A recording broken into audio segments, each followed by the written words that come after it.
I call it the rich illusion, where you've got a good income, you can afford the things you want, you've moved away from survival, but you're actually just still living paycheck to paycheck essentially. And I was making zero steps towards actual financial freedom. I didn't really understand what it was. I realized that. All right, Anna Emily, thank you so much for coming on. I'm super excited to dive in today. I know I kind of prefaced that I am like battling this week-long cold here, which I thought it might have been COVID, but I tested negative. But I am super excited to be here and to have your wealth of information and knowledge around money, really raising up awareness around being impactful with our money and helping women become these wealth creators and creating a legacy and changing generational wealth and all of these types of things. So I am so excited to have you here. Thanks for coming on. Thank you so much for having me. I'm excited. Yeah. So, well, why don't we just like kick it off real quick? Like, I know we just said you are in Vietnam right now when we had been talking and trying to set this up. You were in Malaysia, and I think you were in Indonesia before that, or was that No, not been to Indonesia this trip. Okay. Well, you were all over the place. So why don't you just share a little bit about your story and how you became this like expert on helping women really generate wealth? Yeah, thank you for asking. So my business that I have now, She's So Money, is definitely the product of my own experience around money and wanting to make sure that other women don't kind of make the same mistakes as me. And so I've had my first business was back in 2014. And I kind of went from I was studying full time for a PhD, and I was a broke student. And so I was always looking for side hustles, way to make more money. And I came across this opportunity for this side business. And long story short, it went very well, very quickly. So I went from earning, less than $1,000 a month to over $12,000 a month within the space of about a year and a half. So it's very quick, very, I mean, Mm-hmm. I think that's quick. Some people might say no, but for me, it was quick. And yeah, I went on to be very successful with that business. And then around 2017, some things kind of happened internally with the company that basically meant my income suddenly started to drop. I mean, it almost halved over the space of a few weeks. And what I had done, which is what a lot of us do, is when I started making more money, I had expanded my lifestyle. So I'd rented basically my dream apartment in my dream building. I'd leased a very fancy sports car. I was taking trips all the time. I was flying business class. I was buying the Louis Vuitton. I was just, spend, living my best life. Yeah. And when my income started to drop, it kind of coincided with falling out of love with what I was doing. And I realized that I'd created, in corporate, we talk about golden handcuffs. I'd kind of created my own golden handcuffs because I had all these outgoings and I'd become very accustomed to this lifestyle. But my income was dropping, and also I didn't enjoy what I was doing. So I'd almost created a prison for myself. And I realized that I basically had nothing to show for my hard work, even though I'd made a lot of money.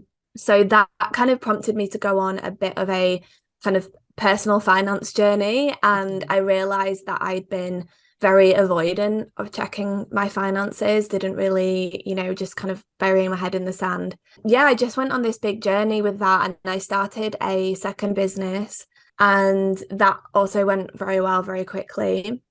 But in that time, I realized that there must be another gap that I was missing, because I became much better with my money. I actually saved $100,000, and part of that money I'd put away in what we call a bank bond.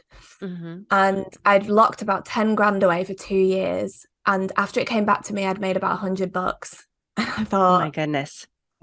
like, wait a minute. And so then that was the start of my kind of journey into investing, stock market, and realizing actually this whole time I thought that I was creating financial freedom because I was so focused on making more money. That's all I cared about. Like, how can I, when I was at like 15K months, it was like, how can I get to 20K? How can I get to 30K months? And, coveting like 100K months and all of that. Mm-hmm.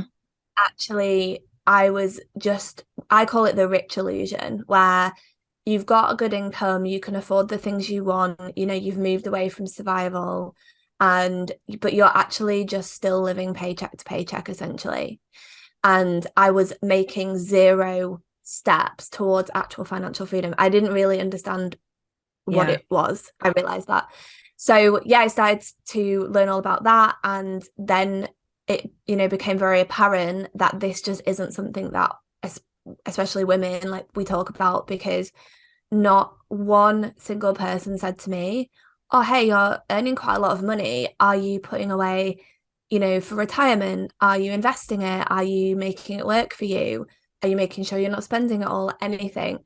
And I just realized this huge gap, and so many women are going through the same thing, either because they have a mindset gap around it or a knowledge gap or both. So that's what sparked me to start the company.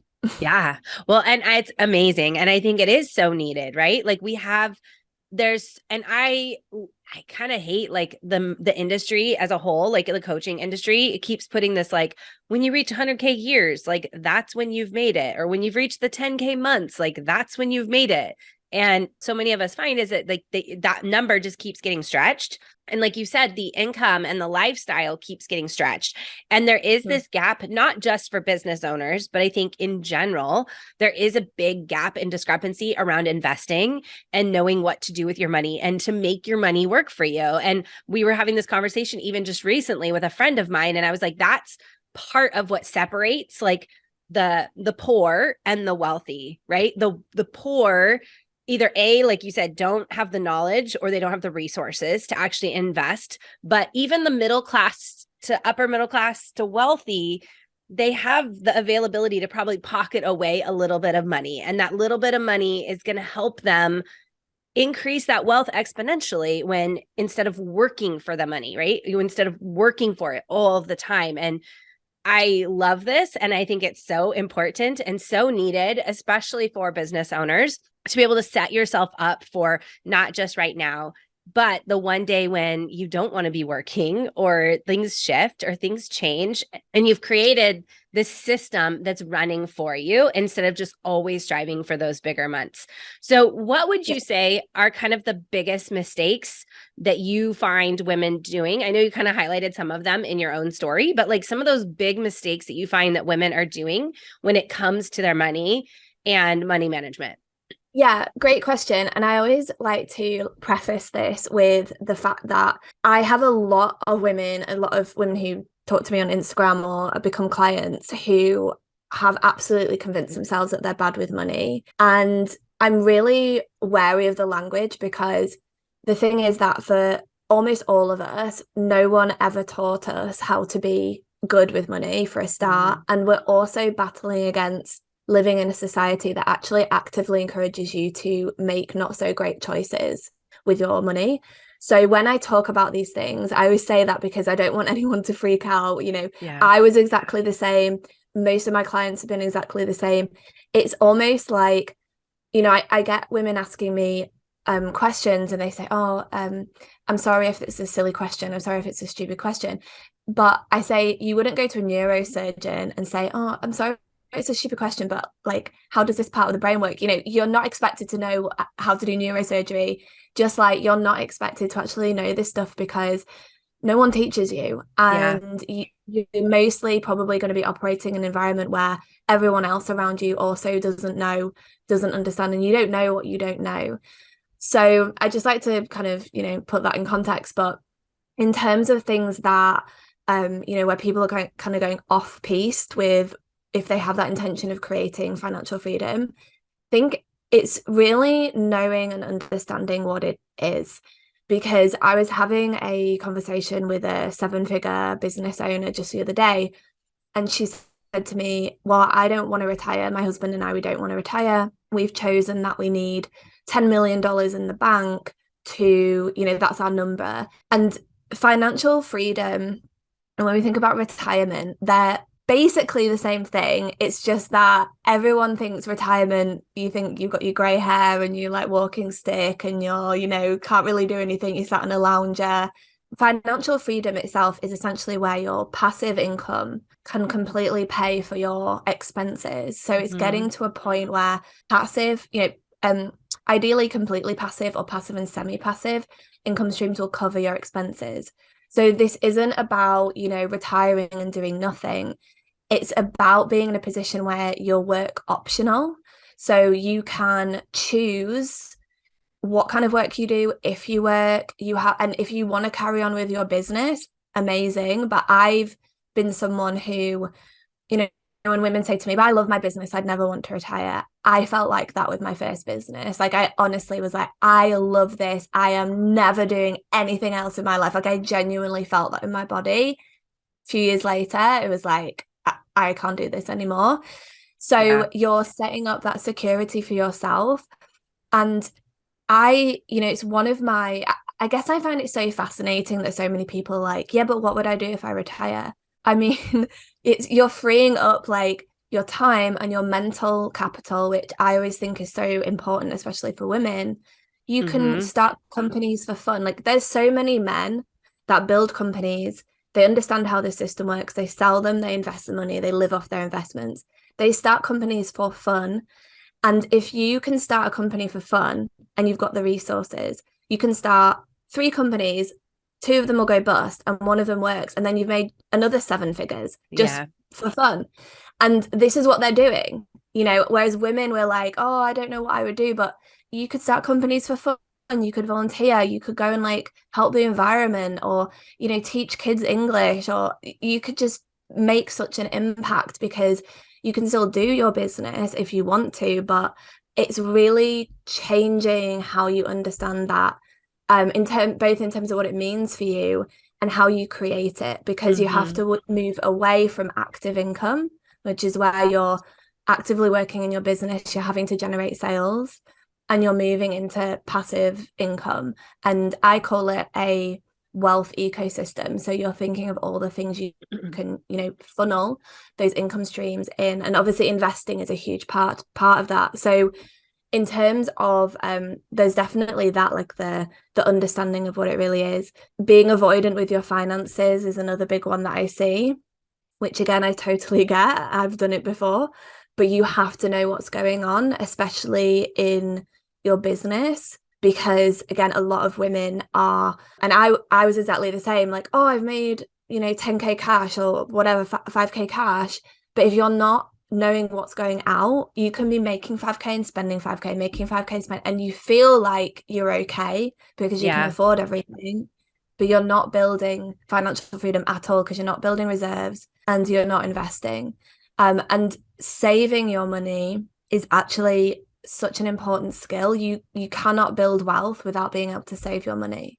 So getting into that habit, and if you are someone who struggles to hold on to money, trying to understand what the subconscious mindset stuff that's going on that's causing you to feel uncomfortable with having it there, that's a big thing that I work with clients on. There's a lot of ways that women go off piece, but those are some of the big ones.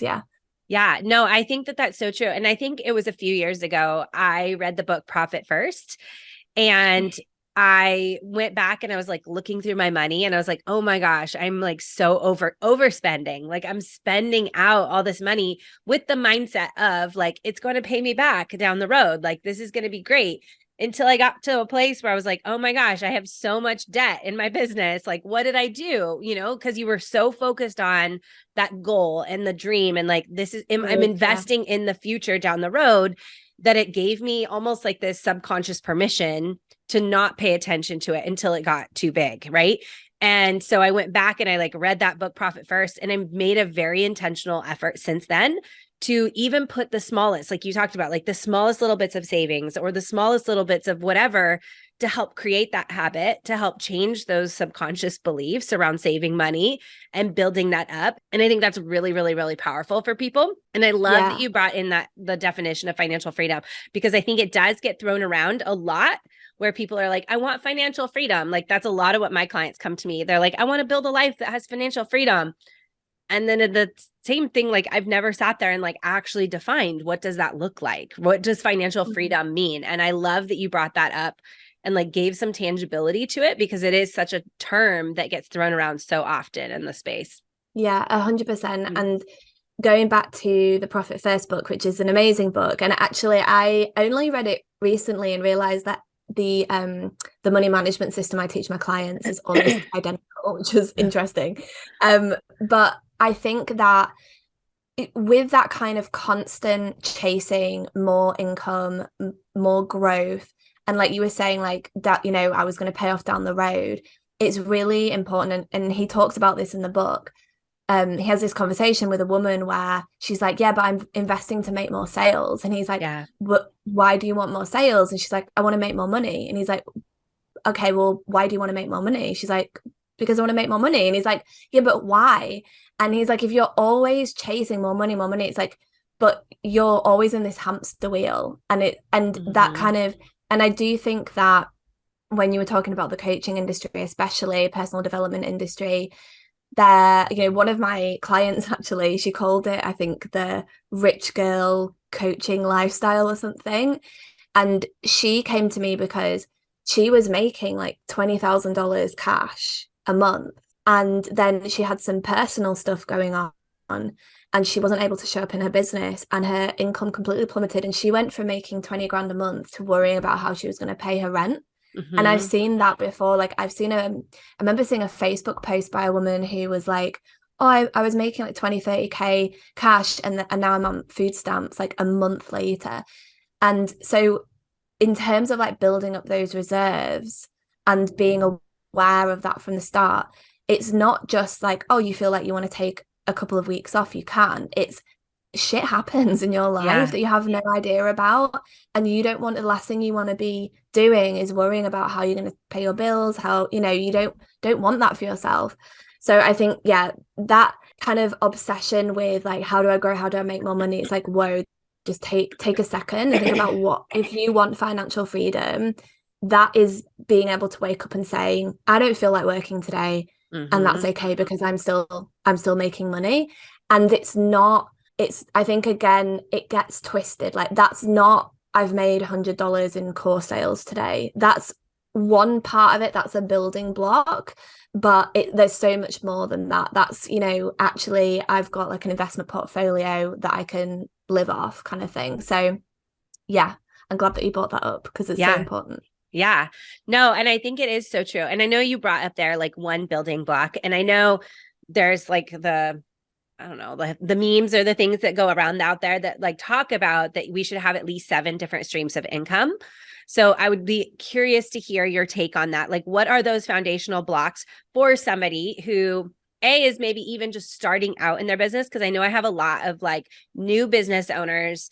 They're making maybe $1,000 a month right now, and that's giving them the ability to stay home with their kids or things like that. They may not feel that sense of, I have a ton of extra money to be able to do things.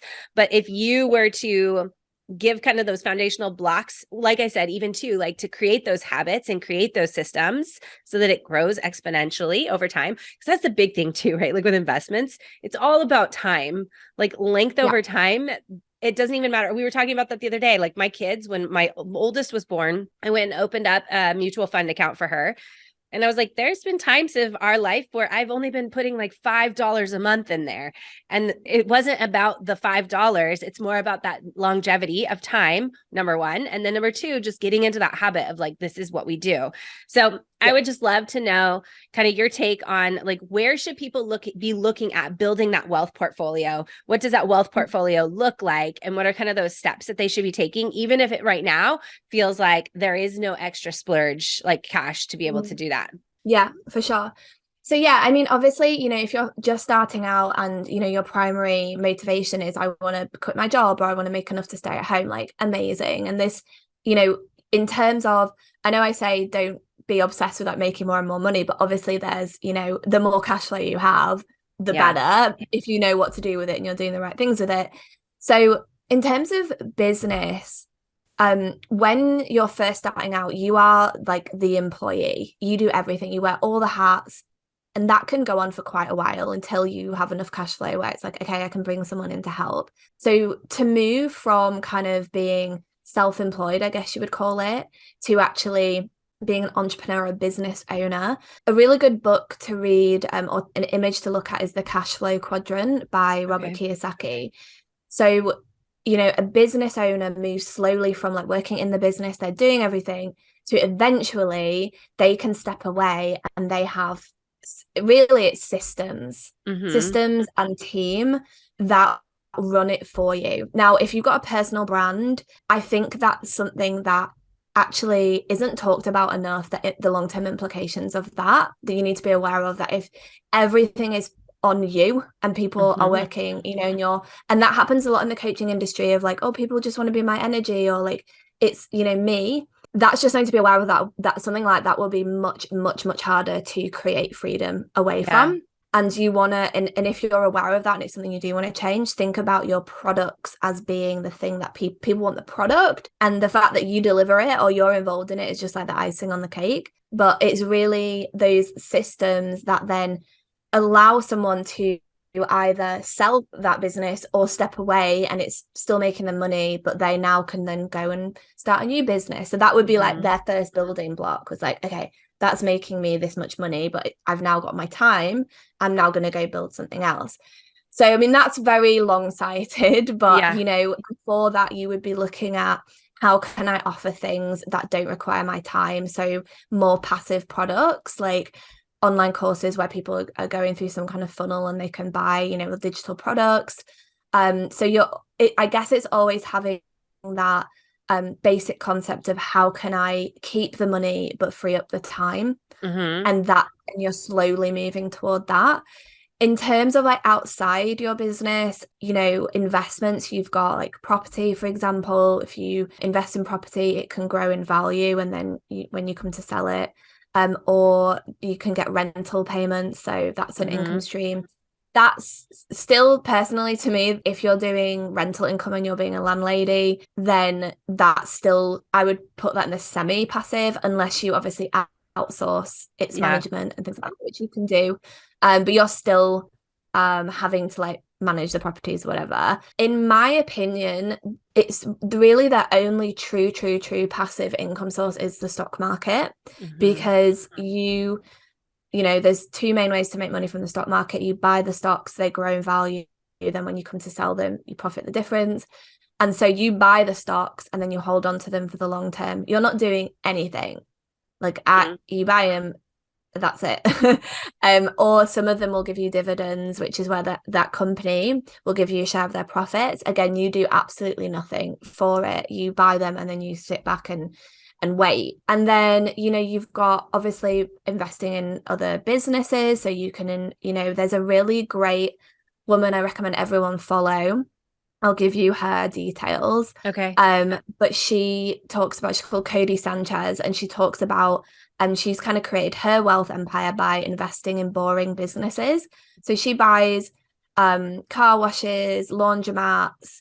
She then gets someone to run them, and then she moves on to the next. So she got a portfolio of these like vending machines, like crazy stuff like that. So you've got, you know, you can invest in other businesses. Obviously, you've got cryptocurrencies. You can invest in things like valuables, like wine has actually performed better than the stock market over the past kind of few years.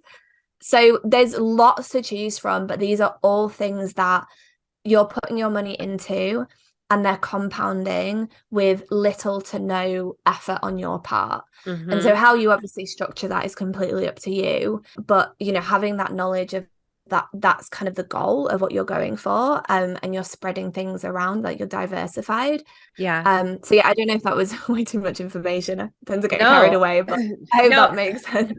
I think it's good, because I think oftentimes, I mean, like I grew up very fortunate. Like I have an entrepreneur dad. So when I was a kid, I remember being like, I played with the stock market when I was like 15, 16 years old. And he jokes about now, he's like, imagine if you had held on to that stock. Like, you know, like at the time, I don't know, I kept it for a few years and then sold it.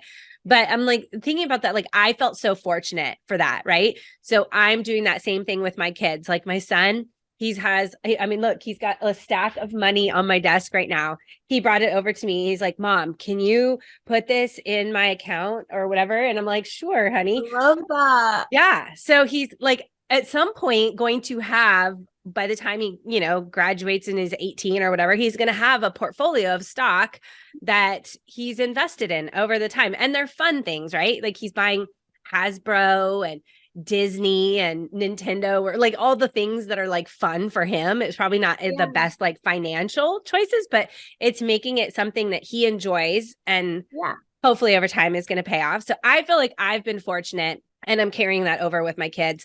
But I think for a lot of people, they don't understand that, like with the money and what to do with it to grow the money, right? Like I have a friend of mine who invests in properties. So she's bought a property for each one of her kids for that same idea. Like when they grow up and they want to go to college or whatever, that they've made this investment in a piece of property. And I think the hiccup for so many people is they were never taught, number one. And number two, it feels so unattainable. And I think what you are bringing into this is that it's attainable. It just looks different for each person and how you structure that. 100%.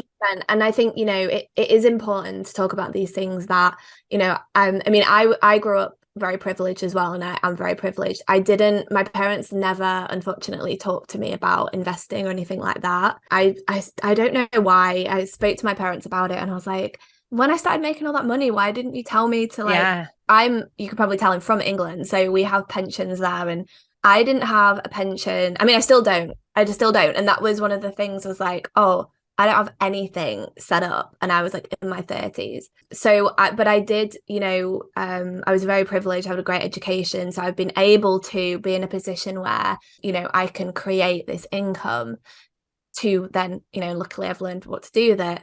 So, you know, it can be a knowledge gap so often. It can be a mindset gap so often. Yeah. I think if you've come from a place where you grew up very poor and with a lot of scarcity, there's a lot of work that has to be done around your nervous system. Because for me, I've never ever been in a situation where I could be homeless, or I could, you know, be in like serious, like I've got no money and nowhere to go. I'm very, very, very blessed. And I'm still in that position, you know, I have a lot of social support. If something went really badly wrong, all of this allows us to take on more risk. And, you know, unfortunately, there's that positive correlation, like the more risk you can take on, more reward. And that's not, you know, risk. I don't want people think, oh, risk, like it's this really bad thing. It's not. You know, there's risk and then there's like managed risk. There's lots of ways you can limit and manage your risk when you're investing. It's not this like, you know, you take a risk when you fly on a plane, essentially. You know, there's risk in everything.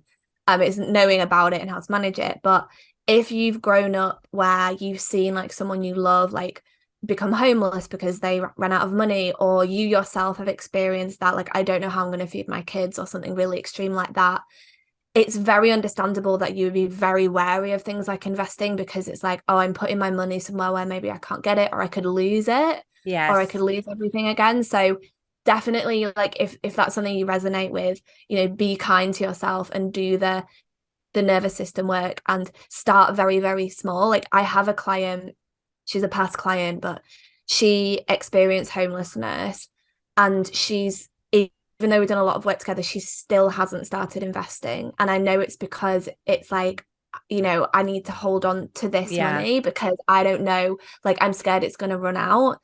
And so she still needs to do that, you know, that work.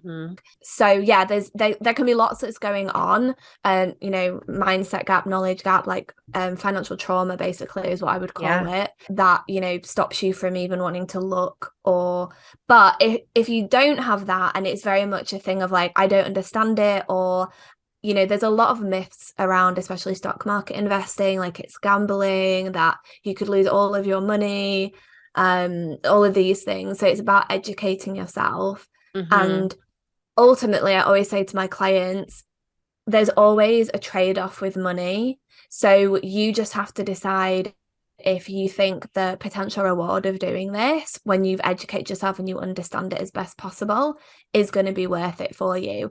And know that if you don't invest, then you're going to lose money because of inflation, and you're not going to be able to probably retire very comfortably, and you're certainly not going to be financially free. It sucks if it really scares you, I get it, but like that's kind of like the like put your big girl pants on, I guess, way of saying it. But often, you know, for me, once I learned about it, I was like, I remember saying to my mentor, like, am I missing something? Because I thought it was this really complicated, kind of crazy thing. She's like, no, it's just made to sound like that because, you know. And so I was like, okay. So often when you start to learn about it and understand it, you'll be amazed at, okay, this isn't like as intimidating or crazy as I thought. Yeah.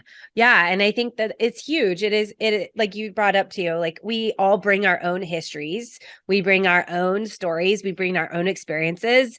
And whether or not you're in a place right now where your business is making tons of money, or you're just starting out, we all benefit from learning what to do with our money and how to really leverage our money and become wise financially, because it's not just changing your generation, it's changing the generations forward, and it's going to enable you to make a bigger impact, right? It's not just about setting yourself up to be financially free, which is a big part of it. But think about, like, if you are financially free, the impact that you can have with your time and your energy and all the things you talked about too, like going to teaching English, or you could go serve and volunteer somewhere, like whatever you want to do, that having this investment portfolio behind you really allows you to be able to make a bigger impact. So I know I've loved this conversation, and I think it's so important. And I love that you talk about money all the time, because I think more women need to talk about money. And it's a conversation, like I said, I feel very fortunate and blessed when I talk to other people about their finances and things like that. It's like amazes me to which how we all have all of these stories and all of these layers and all of these things that we bring to it. So I would love for you to kind of give maybe that like one tidbit, like that one action step you would love for people to take today, something that they could start doing right away, and then be able to share where they could get in touch with you and kind of go deeper. Yeah, of course. So I always say, and maybe someone will eye roll at this, but I always say, honestly, it's just pick up a book or start listening to a personal finance podcast. Like I do have a podcast on Spotify and iTunes. So, you know, start listening to that, or there's tons of educators out there. Just don't just listen to me. Like there's literally so many. And just start shifting yourself slowly. If you've been avoidant, if you've been like, I know this is a problem and it's like the elephant in the room, and even if you haven't, you just want to expand your knowledge and you're already good at saving and you're ready, you know, to take that next step, which would be investing, just start to educate yourself and start to open your mind, because I think, you know, it's very easy to be super closed down, super avoidant.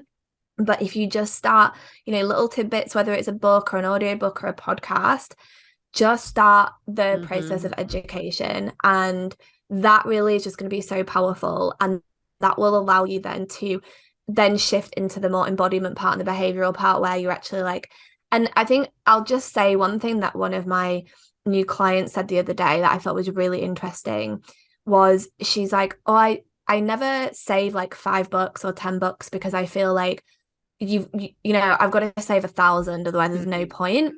That is just, I get the mindset, but honestly, even if it's, and one of my favorite things to do is if I'm going out and about, let's say, and I think, oh, maybe I want a coffee, but I'm not sure. Then if I decide, you know what, I don't really like want the coffee or need the coffee, I will take the money I would have spent, even if it's like, I mean, I live in Australia, so it's like $5 for a coffee, $6 for a coffee. I will take that and I will put it in my investing account. Even if it's like $6, even if it's like, oh, I really came close to buying this dress, and then I was like, okay, no, I don't need that. I don't really need this dress. I'll take like the $30 I was going to spend. I'll put it in my savings or my investments. So those little amounts, they start the habit. And that's the most important thing, is the mindset shift that comes from saying like, you know what, I'm being mindful here. Like I've got 100 dresses in my closet. Yeah. I really, I'm going to leave that dress, and actually I'm going to make the choice to spend the money on my future self instead, and my security and my, like financial freedom. Because that's, again, it's always a trade-off. It's like the dress, and I say that like I don't ever teach like sacrifice or budgets or anything like that. You can still have the dress if you really want the dress. Yeah. But most of the time we don't really want the dress. We're just like, oh, just buy a new dress. So yeah, I would say even if you'll start to put away like $1 a week, I don't care. Like that's great. You're making some kind of move. And so the best place to connect with me is on Instagram. So it's at she's_so money. And I have a free masterclass called Moneymaker to Wealth Creator, which I talk about this rich illusion. I talk about how to go from being someone who's like making the money, but you feel like you've got nothing to show for it, and you want to become actual wealth creator and create financial freedom, what you need to do to achieve that. So give me a follow on Instagram, say hi, let me know that you found me through this podcast. And yeah. That would be awesome. And what is the name of your podcast? She's So Money too? Yes, She's So Money. Because I know you mentioned you had your podcast. So you guys can go follow her podcast, or like listen to her podcast, follow her on Instagram, and let her know like what you walked away from today, what action step you're going to actually take. And I am so appreciative that you came on and shared all of your knowledge. I know it's this ripple, right? Like I want to redefine the way women work and how they build their businesses. And you're on the other end being like, I want to redefine the way they build wealth. And I just love that. And I think it's so incredibly powerful. We need both. We need how we're looking at today, how we're living our day, and then also looking at the future of where we're headed together. So thank you so much. You're very welcome. I love this chat. Thank you for having me.